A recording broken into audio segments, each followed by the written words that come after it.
So welcome to our last video. I just wanna tell you how to proceed from here on, because I think it's cool for you to have some ideas for the future.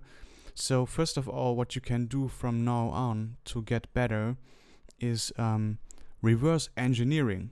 And that means that you could just create a second copy of Pigments or your synthesizer, open it up simply, and then you load in a patch that you like, and then you try to rebuild it on a blank new patch. So you create new preset, start at 0, and then you just look what is done here, and then you just replicate it. You take these values one by one over, part for part, and of course play it in the meanwhile, so you can really see what it is doing, what it is contributing to the patch, and therefore you recreate it from the very beginning.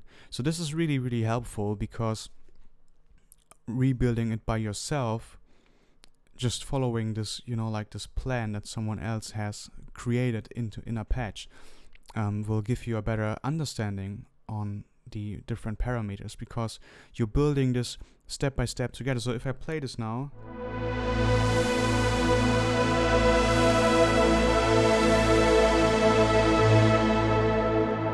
that's a pretty huge patch with a lot of stuff going on. But if you build it from the ground up and you build it one by one in the parts here, you will hear every little step between, and you will hear what every part contributes and what they do. And I think that's really helpful. So you could just go up here and take any of the factory content patches. The problem with them could be sometimes, of course, that they are pretty advanced often. So if you click to something like this, you see here's granular. No, this is granular synthesis, and the sample is in. So maybe you would skip that one because you don't know yet how this works. Just assuming here, maybe you know, but just as an idea. So maybe you come across this patch and you say, hey, okay, this is analog, this is wavetable, I understand both from the course, and then you see, okay, different filter type, but you will figure out what it does, and everything else so far looks not too complicated, even here not.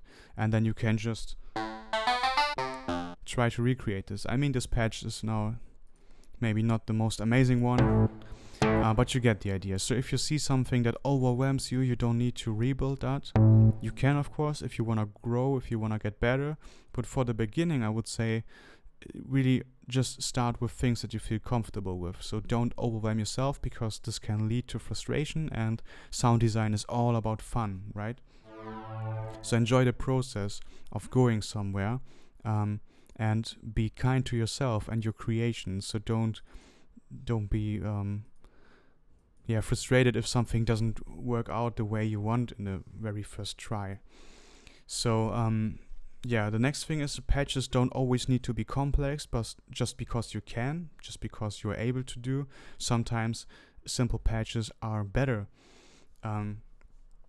because maybe you're just creating patches for fun, then make them as complex as you want.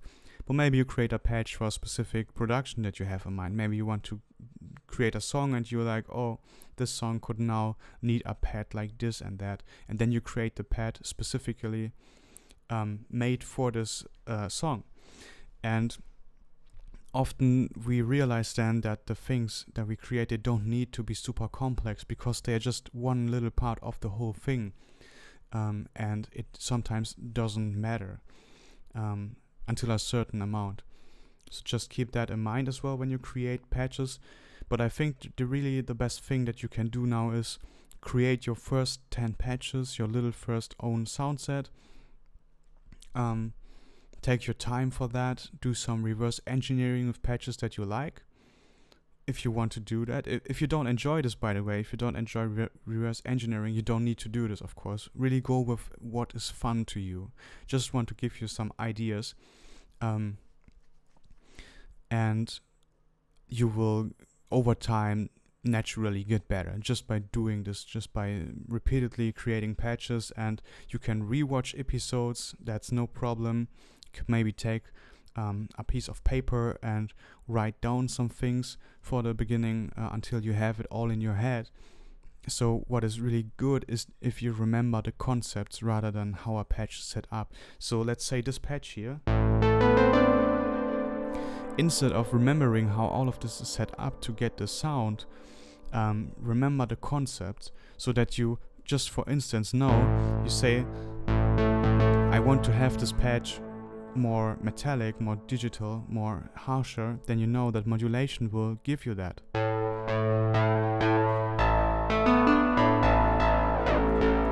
Or you know that you want to have more low end, and you know that you can bring in a sub-oscillator or even 2 sub-oscillators, right? Or you know you need more space, more width, then you know that reverb and tape echo and chorus are your friends, and unison as well.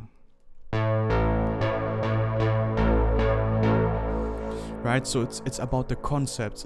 It's about that you know, that you understand. If you need something, where do you find it? It's not about mesmerizing the particular patches, how they are set up. And so you know that LFOs, they give constant motion to your patch itself. So you know that randomizers can add some variety over time. Stuff like this, so that you rather think in these concepts, and then you could maybe just, like I said, take a pen and a paper and write down like words like motion and like motion and grittiness, edginess and softness, and then write down which waveforms do give you that, which functions can help you to achieve that, so that you maybe for yourself create a little mind map and then create some patches with that, and until a certain point it will just be in your head that you naturally know where to look and what to do to get the sound that you want. So yeah, that's the advice I can give you, to maybe approach this a little bit different when you create sounds in the future. But I think you're on a good way with this, and everything we have learned so far is really a lot. So this will take you really, really far. Sound design is still, there's so much more to explore, like we are just on the tip of the iceberg, as we say. But still, this is a lot to learn, and it will take some time to master this. So I can't tell you a specific time, but I think it will take quite long, and you could produce whole albums with only this knowledge and come pretty far. So plenty of stuff to learn for you, so enjoy the journey. Don't feel discouraged. Be kind to yourself when you create stuff. So don't compare yourself to, I don't know, the biggest sound designers out there that you like, and then compare your patches with that. Just enjoy what you can create right now, because that's absolutely fine, and you will make progress over time, and only do stuff that really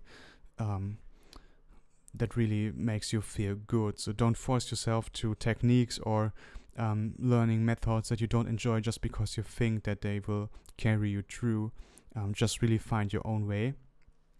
And regarding on how well this course will sell and how good the feedback will be, maybe I will in the future create an advanced course and take all of this to the real next level and the really complicated stuff and really special techniques. But it's really up to how all of this works out. So this is my first course, and I can't really estimate right now how this is going to turn out.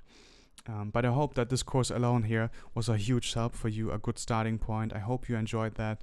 I really did my best, and I actually re-recorded this whole course a second time because I wasn't happy with the quality in the first time, and then I even re-recorded some other episodes because I do really care about quality and that I deliver good content. So I hope you felt that on your side, and I wish you all the best for the future and for your cool sounds that you're going to create, and I'm sure we will hear from each other somewhere in the future. So see you there.